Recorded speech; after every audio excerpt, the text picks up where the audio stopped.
Welcome back students, आप सभी का स्वागत है ट्रेंड्स एजुकेशन के चैनल पे। तो इस वीडियो में हम बात करेंगे टेक्निक्स ऑफ साइंटिफिक मैनेजमेंट के बारे में। हमने लास्ट वीडियो में बात किया था the principle of scientific management के बारे में और उसका इंट्रोडक्शन पार्ट देखा था। तो इस वीडियो में हम टेक्निक्स बात कर लेते हैं कि साइंटिफिक मैनेजमेंट का क्या क्या टेक्निक्स है और क्या क्या होगा इसके अंदर। तो टोटल आपके सामने कुछ 6 पॉइंट्स रहेंगे जो कि आपको याद रखना बहुत इंपॉर्टेंट है, एग्जाम में पूछा जाता है। तो देखते हैं क्या क्या दिया गया। पहला दिया वर्क स्टडी। अब वर्क स्टडी क्या होता है कि काम के बारे में पढ़ना। तो क्या पढ़ना देखते हैं। Before assigning the work to the available workforce, proper work study should be done by management. Work study consists of an organization systematic and critical assessment of the various activity or performance functions. Work study is based on the techniques such as time study, motion study, method study and fatigue study. तो क्या क्या होता है कि work study बोला जाता है कि वर्क स्टडी क्यों इंपॉर्टेंट है, क्योंकि कोई भी काम आपको करना है तो सबसे पहले आपको उसके बारे में जानना पड़ेगा, जानकारी हासिल करनी पड़ेगी। तो वही बोला गया कि वर्क स्टडी के अंदर कि सिस्टमैटिक वे में ऑर्गेनाइजेशन में क्या करना है, कैसे काम करना है, उसके बारे में पढ़ाई करना, that is known as work study. तो वर्क स्टडी के अंदर कई सारे ऐसे टेक्निक्स आ जाते हैं जैसे कि टाइम स्टडी हो गया, मोशन स्टडी हो गया, मेथड स्टडी हो गया एंड फैटिग स्टडी हो गया। तो देखते हैं टाइम स्टडी क्या कहता है। It is the technique of observing and recording the time taken by an employ to complete a given task. With the help of time study the previous times require for each elements of work in determine. It is the technique used for fixing the standard time required to do a particular task under given condition. It is useful to measure the efficiency of an employee and to control the cost of work. तो क्या बोला गया, time study का मतलब है, time study का मतलब है यहाँ पे कि एम्प्लॉयज़ जो है कितने समय में कब तक जो भी दिया गया उनको काम है वो करेंगे। तो ये जो है आपको हेल्प करता है, बिजनेस को हेल्प करता है कि जो भी वर्क है वो कितने समय में होगा, कितने खर्चे होंगे, कितना जो है एक एम्प्लॉय को वर्क देना चाहिए, ये सब बताता है आपका टाइम स्टडी। तो यहाँ पे कंट्रोल किया जा सकता है। और अगर आपके बिजनेस में टाइम को आपने कंट्रोल करना सीख लिया, इसका मतलब है बिजनेस का सक्सेस बहुत नज़दीक है और कहीं ना कहीं जो आपका खर्चा है, कॉस्ट है, वो भी कम लगेगा। सेकंड देख लेते हैं मेथड स्टडी। अब मेथड स्टडी क्या बोलता है, there are always various method of completing the task for the best quality and cost effectiveness. Identifying the best method of doing a particular job is very important but challenging task for the manager. It helps to reducing the waste of time, raw material and in improving the utility of all resources as per predetermined objectives. It is helpful in determining the method for handling the raw material, transportation, inspections, storage, etc. तो क्या बोला गया method study में, method study क्या बोलता है कि आपने टाइम स्टडी तो कर लिया, अब टाइम स्टडी के हिसाब से अब कौन सा मेथड अप्लाई करना है उस जॉब को पूरा करने में, उसके बारे में मेथड स्टडी बताता है कि जो भी पर्टिकुलर जॉब होगा उस पर्टिकुलर जॉब को कि कितने समय में कंप्लीट करना है और कैसे मेथड में कंप्लीट करना है, किस हिसाब से कंप्लीट करना है, क्या क्या टेक्निक्स लगेंगे उसके अंदर, चाहे वो कोई भी टाइप का जॉब क्यों ना है, चाहे प्रोडक्शन का हो, चाहे रॉ मटेरियल का हो, चाहे सर्विसेज का हो।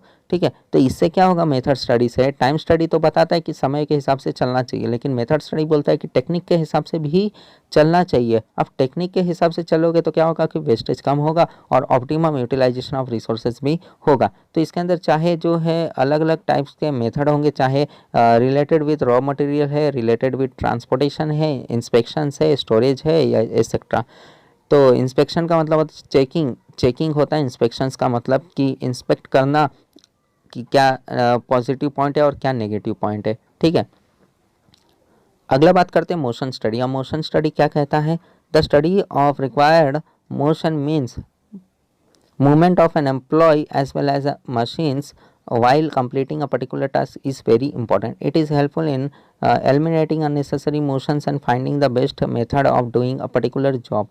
It also helps in improving the efficiency of the employees' motion techniques is used to know whether some element of a job can be eliminated or their sequence can be changed for smooth flow of task. तो क्या बोला गया motion study, कि motion study होगा तो इससे क्या होगा कि एम्प्लॉयज़ जो है क्या करना है, कैसे करना है, कौन से मशीन को यूज़ करना है, कितने समय में यूज़ करना है, ये सब समझ लेंगे और जो अननेसेसरी मोशंस होगा, जो बेकार चीज़ें होगी उसको निकाल फेंकेंगे। ठीक है, तो मोशन स्टडी बताता है कि आप जो है किस हिसाब से ऑप्टिमम लेवल तक आप वर्क को अंजाम दे सकते हो, तो इसके बारे में मोशन स्टडी बताता है। और जो जॉब बेकार टाइम और बेकार जो लेजीनेस जॉब है उसको निकाल फेंकना, और जैसे चल रहा है बिजनेस में जो हार्ड वर्किंग है उसे काम करते रहना, जिसके वजह से क्या होगा, स्मूथ फ्लो ऑफ टास्क होगा, यानी कि समय का सही यूज़ होगा, जिसकी वजह से बिजनेस भी सक्सेस करेगा।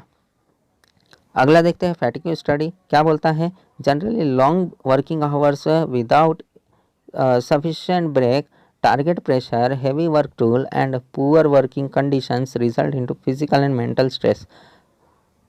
It help an adverse effect on the health and efficiency of the employee. The study of fatigue and step to reduce the level of fatigue, it is very important to maintain the operational efficiency of the employees। तो क्या बोला गया, fatigue study का मतलब होता है यहाँ पे जो फिजिकल और मेंटल स्ट्रेस, यानी कि जो स्ट्रेस होता है उसी को फैटिग बोला गया है। तो फैटिग का मतलब है कि आप अगर लगातार आप काम करवाते जा रहे हो तो इससे क्या होगा, स्ट्रेस बढ़ते जाएगा, और स्ट्रेस बढ़ जाएगा तो फ्रस्ट्रेशन होने लगेगा, हरासमेंट होने लगेगा, जिसके वजह से कहीं ना कहीं इफेक्ट पड़ेगा बिजनेस के कामकाज पे। ठीक है, तो इससे बचने के लिए फैटिग स्टडी निकाला गया। फैटिग स्टडी का मतलब है कि समय समय पे ब्रेक देते रहो, समय समय पे जो है मोटिवेट करते रहो, समय समय पे जो है उनको वर्किंग कंडीशन दो और फिजिकल और मेंटल स्ट्रेस ना दो, जिसके वजह से क्या होगा, बिजनेस में डेवलपमेंट होगा, बिजनेस डेवलप करेगा और कहीं ना कहीं सक्सेस करेगा और प्रॉफिट आएगा बिजनेस के अंदर। तो ये बहुत इंपॉर्टेंट है कि फैटिग लेवल जो है उसको इंक्रीज करना, फैटिग लेवल को जो है स्ट्रेस, जो रिलेटेड स्ट्रेस है उसको कम करना। ठीक है, आगे की बात करते हैं हम। सेकंड पॉइंट तो क्या दिया गया है, standardisation of tools and equipments. अब standardization of tools and equipments का मतलब क्या होता है, with the result of experiment conducted at workplace, Taylor's advocate standardizations of tools and equipment. Standardized working environment and method of production help in reduce spoilage and wastage of material, cost of production, fatigue among the workers, and it improve quality of work. तो क्या बोला गया, स्टैंडर्डाइजेशंस of tools and equipments में कि जो भी आप काम कर रहे हो उससे रिलेटेड जो टूल्स एंड इक्विपमेंट्स हैं उसके अंदर भी स्टैंडर्डाइजेशन आ जाए, जिसके वजह से जो वर्कर है उसका मूड भी करे उसके अंदर काम करने का, और कम से कम जो वेस्टेज है वो निकले। ठीक है, चाहे वो मटेरियल का हो, टाइम का हो, या फिर किसी अदर फैक्टर का हो। ठीक है, तो इसके वजह से क्या होगा कि कॉस्ट ऑफ प्रोडक्शन भी इंक्रीज होगा, फैटिग जो है वर्कर के बीच में वो भी क्या होगा, डिक्रीज होगा, और यहाँ पे जो क्वालिटी ऑफ वर्क है उसे भी इंक्रीज हो जाएगा। ठीक है, तो वही बोला गया है standardisation of tools and equipments. अगला देखते हैं साइंटिफिक टास्क सेटिंग। अब टास्क का मतलब समय के हिसाब से कि कैसे, किस हिसाब से जो टास्क दिया जा रहा है उसके हिसाब से कितना प्राइस होना चाहिए, किस हिसाब से उनको पेमेंट मिलेगा, उसके बारे में। कि Taylor's emphasises the needs of fixing a fair day work. Scientific work setting is important to prevent the employees from doing work much below their capacity. By using the techniques, employees will complete the task according to standard given, and management can keep proper control on optimum utilization of workforce. तो scientific task setting क्या बोलता है कि कोई भी worker क्यों ना हो कि उसको एक दिन में कितना काम करना है और कितना फेयर देना है, उसके हिसाब से जो टाइम है उसे सेट कर दो। अब टाइम सेट कर दिया गया तो एम्प्लॉय भी खुश, सेटिस्फाइड, और मैनेजमेंट भी सेटिस्फाइड। अब मैनेजमेंट डिसाइड कर सकता है कि उस वर्क फोर्स को, उस वर्कर को किस तरीके से ऑप्टिमम लेवल तक यूज़ किया जा सके। ठीक है, तो इसके बारे में दिया गया है यहाँ पे। अगला बात करते हैं साइंटिफिक सिलेक्शन एंड ट्रेनिंग। तो क्या बोला गया, सिलेक्शन एंड ट्रेनिंग के हिसाब से management can select right person for the right job by using scientific selection process. It needs to fix a specific as per requirement. Employees are selected according to the predetermined standardization in an imperial way. After selection, management should provide the proper training programme to increase their efficiency. तो क्या बोला गया है कि management जो है सही person को सही जॉब के लिए कैसे सेलेक्ट करेगा, वो साइंटिफिक सिलेक्शन प्रोसीजर के हिसाब से सेलेक्ट करेगा कि किस पर्सन को कैसा जॉब देना चाहिए, किस हिसाब से कहाँ पे उसको सेलेक्ट करके किस पोजीशन पे रखना चाहिए। तो इसके बारे में बताया गया, तो उसके हिसाब से सेलेक्ट करना, और मैनेजमेंट क्या करेगा कि सेलेक्ट करने के बाद उस अपने बिजनेस से रिलेटेड जो भी जॉब देने जा रहा है उससे रिलेटेड सही तरीके से ट्रेनिंग प्रोग्राम रखे और उस ट्रेनिंग प्रोग्राम में उसको जो भी उसका काबिलियत है उसे इंक्रीज़ करे ताकि बिजनेस में अच्छे से काम कर सके। अगला देखते हैं फंक्शनल ऑर्गेनाइजेशनल। अब फंक्शनल ऑर्गेनाइजेशन क्या कहता है कि it is the concept of Taylor planning is separate from implementations. That means planning is done by different people and actual work is supervised by different people. Thus every worker will be supervised by two different set of supervisors. He command total 8 foremen to control the various aspect of production. They are characterized as follow। ठीक है, तो क्या बोला गया है कि functional organisations के अंदर की टेलर बोलते हैं कि ये कंसेप्ट जो है प्लानिंग में डिसाइड होता है कि जो काम करने वाले हैं वो तो डिफरेंट पीपल है और जो एक्चुअल में सुपरवाइज करने वाले हैं वो उस पर्सनस पे जो काम कर रहे हैं वो अलग पर्सन है। ठीक है, तो उसके हिसाब से यहाँ पे दो सेट ऑफ सुपरवाइजर्स को रखा गया है। अब दो सेट ऑफ सुपरवाइजर्स के अंदर टोटल 8 फोरमैन होते हैं जो अलग अलग एस्पेक्ट ऑफ प्रोडक्शन पे काम करते हैं। तो दो टाइप के हैं, पहला जो है at planning level and second जो है एट इम्प्लीमेंटेशंस लेवल। तो प्लानिंग लेवल में भी 4 एस्पेक्ट्स दिए गए हैं और इम्प्लीमेंटेशंस लेवल पे भी 4 एस्पेक्ट दिए गए। टोटल 8 फोरमैन है, तो 4 जो है प्लानिंग लेवल पे और 4 जो है इम्प्लीमेंटेशन लेवल पे। तो देखते हैं प्लानिंग लेवल में पहला जो दिया है रूट क्लर्क। पहला जो है रूट क्लर्क के बारे में बोला है, जो क्या करता है tell how work move from one machine to another. ठीक है, रूट क्लर्क बोलता है कि कैसे काम होगा एक मशीन से अलग मशीन पे। सेकेंड इंस्ट्रक्शन क्लर्क, अब ये क्या करता है कि record instruction to complete at the work. तो यहाँ पे जो है जो भी काम हो रहा है कंप्लीट हो रहा है उसका रिकॉर्ड रखता है इंस्ट्रक्शन क्लर्क। नेक्स्ट है टाइम एंड कॉस्ट क्लर्क। ठीक है, तो ये क्या करता है determine time in which work should be complete and work out the cost. तो ये डिटरमाइन करता है कि काम कब खत्म होगा और किस हिसाब से खत्म होगा और कितने कॉस्ट पे खत्म होगा, time and cost clerk.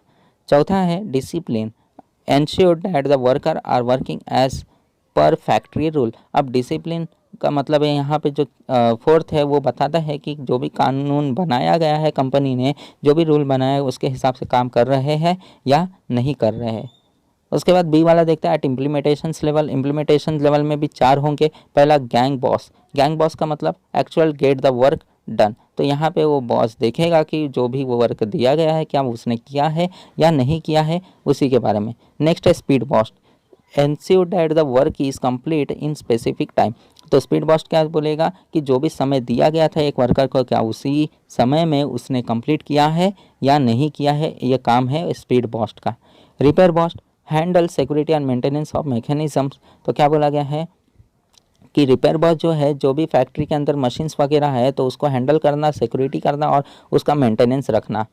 Last है इंस्पेक्टर। अब इंस्पेक्टर का मतलब क्या होगा, ensure that work is done as per the specific standard. Inspector देखेगा कि यहाँ पे जो है काम हुआ है तो कैसे हुआ है, जो स्पेसिफिक स्टैंडर्ड दिया गया था ऐसे ऐसे काम करना है, ये सारे रूल्स एंड रेगुलेशन है क्या उसके हिसाब से हुआ है या नहीं होना हुआ है, ये किसका काम होगा, इंस्पेक्टर का होगा। अगला बात करते हैं differential piece rate wage plan. अब पीस रेट वेज प्लान का मतलब क्या है देखते हैं। Remuneration should be fix in such a way that average worker is motivated to attain a standard output. Taylor suggest that a differential piece wage system higher rate are offered to employees who complete the work more than the standard quantity under this system. On the other hand, if employee is performing below the standard, he shall be given lower rate of wages. This techniques motivate the employees to attain higher standard performance on wage, that is remuneration at higher rate. ठीक है, तो इतना जो भी लिखा गया है इसके अंदर जो भी भाषण दिए गए हैं ये जो है आपको इजीली नहीं समझेगा, तो इसके लिए एक एग्जांपल लेते हैं हम। तो सिंपल क्या बोला गया है इसके अंदर कि आप अगर ज़्यादा स्टैंडर्ड आउटपुट से ज़्यादा काम करते हो तो ज़्यादा पेमेंट मिलेगा और स्टैंडर्ड आउटपुट से कम करते हो तो कम पेमेंट मिलेगा। तो एक एग्जांपल के तौर पर क्या बोला गया है, आप मान के चलो कि यहाँ पे पर्सन ए है और पर्सन बी है। अब स्टैंडर्ड आउटपुट पे दिया गया है कि स्टैंडर्ड आउटपुट मान के 1000 यूनिट्स निकालना है और बी को भी 1000 यूनिट्स निकालना है। ठीक है, ये स्टैंडर्ड आउटपुट हो गया। और आगे क्या दिया गया है कि प्राइस इसका पर यूनिट का मान के चलो कि 2 रुपये है। ठीक है, तो ए में भी 2 और बी में भी 2 रुपये। अब यहाँ पे क्या बोला गया कि स्टैंडर्ड आउटपुट और 8 आवर्स का टाइमिंग भी दिया गया कि कम से कम आपको 8 घंटा काम करना है। तो पर्सन ए क्या करता है कि वो जो है 1000 यूनिट 8 घंटे में बनाना था, लेकिन उसने 800 यूनिट ही बनाया 8 घंटे में। और जो बी है उसने 1100 यूनिट बनाया 8 घंटे में। ठीक है, तो यहाँ पे क्या बोला गया कि एक पैराग्राफ, एक लाइन बोल दिया गया कि जो भी आप बना रहे हो स्टैंडर्ड आउटपुट से ज़्यादा होगा तो 10% एक्स्ट्रा मिलेगा, और स्टैंडर्ड आउटपुट से कम होगा तो आपको 10% कम रेट मिलेगा। ठीक है, एक लाइन ऐसे बता दिया। तो जो पर्सन ये था वो कितना 800 यूनिट बनाया 8 घंटे में, और पर्सन बी था वो 1100 यूनिट बनाया 8 घंटे में। तो जो 800 यूनिट बनाया है पर्सन ए, तो उसका क्या है कि स्टैंडर्ड आउटपुट से कम है। तो लाइन क्या बोला था कि अगर स्टैंडर्ड आउटपुट से कम है तो 10% कम मिलेगा। अब 10% कम कैसे मिलेगा, तो यहाँ पे एक देखते हैं हम थोड़ा कैलकुलेशन करके कि 800 यूनिट बनाया और पर यूनिट का रेट था 2 रुपीज़। तो 800 मल्टीप्लाई बाय 2 इक्वल टू 1600, यानी कि 1600 रुपये। और यहाँ पे क्या बोला गया है कि आपने स्टैंडर्ड आउटपुट से कम बनाया, मतलब 10% कम मिलेगा। तो 1600 का 10% निकालेंगे तो 160 रुपीज़। ठीक है, 160 रुपीज़। तो यहाँ पे जो है 160 रुपीज़ बिलो मिलेगा, यानी कि 1600 रुपये उसका तो होता ही है, साथ में 10% काट लिया जाएगा, यानी कि 160 रुपये उसका डिडक्ट कर दिया जाएगा। और एक्चुअल में उसको पेमेंट कितना मिलेगा 1440 रुपीज़। ठीक है, यानी कि 1440 रुपये ही दिया जाएगा पेमेंट। अब बात करते हैं बी का। अब बी ने क्या किया 1100 यूनिट बनाया। अब 1100 यूनिट बनाया यानी कि ये जो स्टैंडर्ड आउटपुट से ज़्यादा है। अब ज़्यादा होने की वजह से यहाँ पे क्या बोला गया कि आप स्टैंडर्ड आउटपुट से ज़्यादा बनाते हो तो आपको 10% एक्स्ट्रा मिलेगा। तो इसका देख लेते हैं कैलकुलेशन। तो 1100 मल्टीप्लाई बाय 2 इक्वल टू 2200। अब 2200 मल्टीप्लाई बाय 10% करो तो कितना आएगा 220 रुपीज़। अब ये 220 रुपये इसको एक्स्ट्रा मिलेगा, तो उसी के अंदर ऐड कर दो।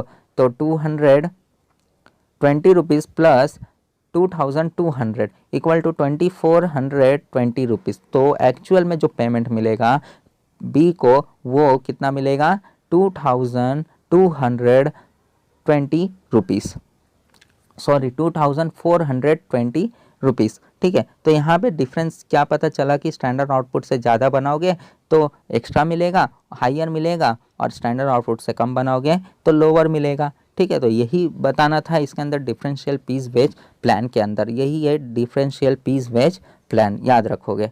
ओके, तो यहाँ पे आपका जो चैप्टर था वो भी समाप्त होता है, पहला चैप्टर। अब हम मिलेंगे नेक्स्ट वीडियो के अंदर। अगर आपको कोई डाउट होगा तो हमारे टेलीग्राम ग्रुप को ज्वाइन कर सकते हो, वहाँ पे आप अपने डाउट्स रेस कर सकते हो, हम उसके आंसर दे देंगे। तो इस वीडियो में बस इतना ही, अब हम मिलेंगे नेक्स्ट वीडियो में। तब तक के लिए टेक केयर एंड धन्यवाद।